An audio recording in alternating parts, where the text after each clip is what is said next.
otu ndị ọrụ gbanụgbanụ nke ụlọ ọrụ Operation Clean na Healthy Anambra bụ ọcha brigade nakwa ụlọ ọrụ gbanụgbanụ nke onyeisi ala anyị n'oge etiti na-ebu agha megide ndị dum na-agbarịsị okporo mmanụ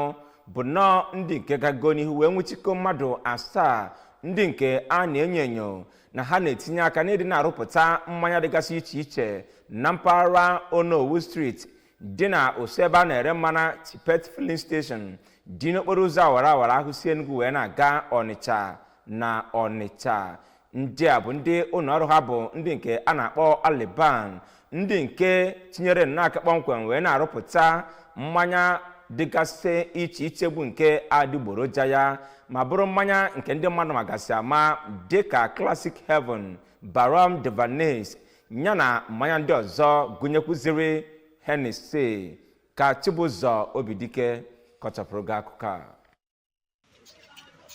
Ka ọ na-agwa ndị nta akụkọ okwu, onye managing director nke Ọcha Brigade, Comrade Celestine Anere,